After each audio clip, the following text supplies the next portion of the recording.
अगर अहाँ हेल्दी, स्वादिष्ट आ जल्दी बनकर तैयार होबय वाला अचार के रेसिपी खोज रहल छी तऽ ई रेसिपी अहाँ के लेल अछि। ई अचार बनेनाइ बहुत आसान छै और बहुत टेस्टी बनकर तैयार होइ छै। नमस्कार सब गोटे के स्वागत अछि मिथिला फूड में। हम संचिता कर्ण आइ हम खीरा आलू मटर के बहुत ही टेस्टी अचार के रेसिपी शेयर करऽ जा रहल छी। अचार टेस्टी मात्रे नहीं भऽ कऽ बहुत ही हेल्दी होइ छै। चलू तब बेसी देरी नहीं कऽ कऽ रेसिपी स्टार्ट कर लै छी। ई खीरा के अचार बनाबऽ के लेल आधा किलो हम लेलहुँ हँ लोकल खीरा। सबसे पहले तो ई खीरा के हम छील लै छी।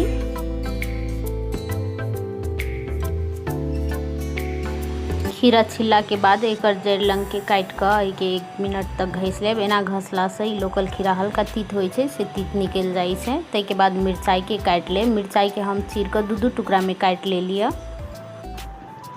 आब एठन हम एकटा घसऽ वाला में ई खीरा के घस लै छी कनी मोटे से। चाहू तो एके छोट छोट टुकड़ा भी काट कर लऽ सकै छी, लेकिन घस के लेला से ई नीक जकाँ से अचार में मिक्स होइ छै, पूरा लपक्का बनै छै। खीरा के घसला के बाद एतऽ हम 3टा आलू के उसन कऽ एके छोट छोट टुकड़ा में काट कऽ सेहो राख ले लिया।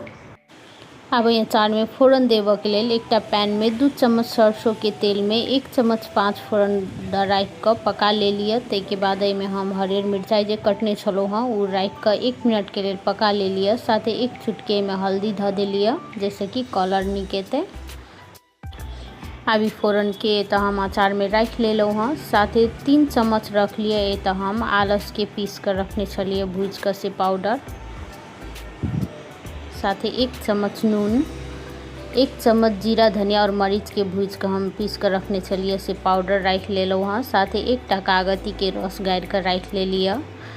नेबो एतऽ अहाँ अपन पसंद के हिसाब से कम बेसी कऽ सकै छी, जे हिसाब के अहाँ के खट्टा पसंद होइत होय। अब ई सब रखला के बाद नीक जकाँ से के हम मिक्स कऽ लै छी। 1 कटोरी एतऽ हम बॉयल कऽ के राख ले लिया हरियर मटर। मटर एतऽ ऑप्शनल छै, अहाँ चाहू तो स्किपो कर सकै छी, लेकिन रखला से टेस्टी होइ छै और बहुत फायदेमंद होइ छै। ई नीक जकाँ से मिक्स कर लेला के बाद ई अचार के हम राख लेलहुँ हँ एकटा कटोरी में। देख सकै छी अचार देखते कते टेस्टी लाग रहल छै। खाहू में बहुत टेस्टी होइ छै। भरपूर मात्रा में एमे फाइबर और विटामिन सब पायल जाइ छै। अलसी के वजह से एमे ओमेगा 3 सेहो पायल जाइ छै, जे कि हेल्थ के लेल बहुत नीक होइ छै। ई अचार सब तरह से फायदेमंद होइ छै। बनेनाइयो बहुत आसान छै। ई अचार बनेला के बाद 4 से 5 दिन तक फ्रिज में स्टोर कऽ के खा सकै छी, खराब नहीं होइ छै। ई अचार स्वादिष्ट मात्रे नहीं भऽ कऽ बहुत हेल्दी सेहो होइ छै। आ ई अचार के अहाँ भात, रोटी, पूरी, पराठा कुछो के साथ में सर्व कऽ के खा सकै छी, बहुत नीक लगै छै। ई अचार के रेसिपी एक बेर जरूर ट्राई करब। ई रेसिपी कनिको नीक लागल हैत तऽ वीडियो के लाइक करब आ चैनल पर नया छी तऽ चैनल के सेहो सब्सक्राइब कर लेब। साथे कोनो किस्म के सलाह सुझाव हैत तऽ कमेंट बॉक्स में हमरा जरूर बताएब। वीडियो लास्ट तक देख कर साथ देबऽ के लेल सब गोटे के बहुत बहुत धन्यवाद। अब हम फेर से भेटै छी कोनो दोसर वीडियो में दोसर रेसिपी के साथ। तब तक अहाँ सब ई अचार बना कर एंजॉय करू।